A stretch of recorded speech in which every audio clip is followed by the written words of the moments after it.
हो गई भाई, ट्विटर पे ट्रोलिंग स्टार्ट हो गई कि हानिया आमिर से भी डर गए इंडियंस, वो कौन सा तुम पे हमला कर रहे थे।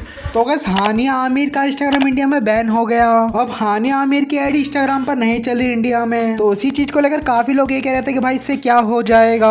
तो उसी चीज पर रेड करते हुए लक्ष्य चौधरी ने कुछ एक और इसी के साथ उन्होंने तलांजुम को रिप्लाई दिया, क्योंकि पहलगाम अटैक के बाद तलांजुम ने एक हफ्ते तक कोई भी स्टोरी नहीं लगाई थी, लेकिन जैसे इंडिया में ये इंस्टाग्राम आईडी बैन होने लगी तो तलांजुम ने स्टोरी लगाई। तो उन्हीं सब चीजों पर रेड करते हुए लक्ष्य चौधरी ने कुछ ये कहा। हो गई भाई, ट्विटर पे ट्रोलिंग स्टार्ट हो गई कि हानिया आमिर से भी डर गए इंडियंस, वो कौन सा तुम पे हमला कर रहे थे। ब्रो ऐसा सीन है, मतलब इंडियंस भी तो कह रहे हैं अरे यार उसको क्यों बैन कर दे, वो क्या कर रही थी। देखो उसके जब वो बैन नहीं थी तब भी ठीक था, हो गई तो बढ़िया बात है।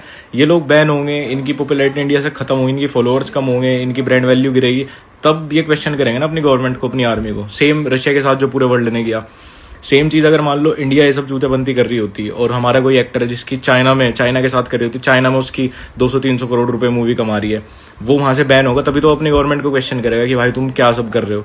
तो अच्छी बात है, मैं तो कह रहा हूँ आतिफ असलम का भी करो, सबका करो, जितने भी पाकिस्तानी क्रिकेटर्स एक्टर वैक्टर जो भी यहाँ से पैसे कमा रहे थे सबको करो, तब वो क्वेश्चन पूछेंगे, तब वो वहां पे कुछ होगा। और जब इनके फैंस इनको गाली बकेंगे ना क्वेश्चन पूछने, तब इन्हें पता भी लगेगा कि इनकी अपनी ऑडियंस वहां की उस देश की कैसी है। अब देखो मैं भी सुनता हूं तला को, लेकिन तला की नींद आज खुली है। 22 तारीख को हुए हमले की निंदा उसने आज की है, 1 हफ्ते से भी ज्यादा हो गया। तो ये निंदा नहीं है भाई, ये डर है। इनको भी पता है इनकी 50% ज्यादा ऑडियंस और इनकम दोनों इंडिया से ही है। ठीक है ना, मतलब मैं नहीं चाहता कि भाई एक आर्टिस्ट का नुकसान हो, पर कम से कम भाई वो क्वेश्चन तो करे।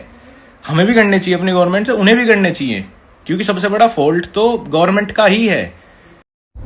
ये ठीक वैसा ही है जब रशिया और यूक्रेन का वॉर चल रहा था, तो यूएस के साथ तो रशिया का डायरेक्ट वॉर भी नहीं था। यूएस ने तब भी क्योंकि गूगल यूएस की है, यूएस ने सारे रशियन वेबसाइट्स और यूट्यूब चैनल का एडसेंस सस्पेंड कर दिया था। आज तक सस्पेंडेड है वो। जब हम खोलते हैं एडसेंस में अपना अकाउंट तो उसमें लिखा आता है कि रशियन बेस्ड यूट्यूब चैनल का दिखाई नहीं देगा यहाँ। तो उन्होंने उनका सोर्स ऑफ इनकम बंद किया।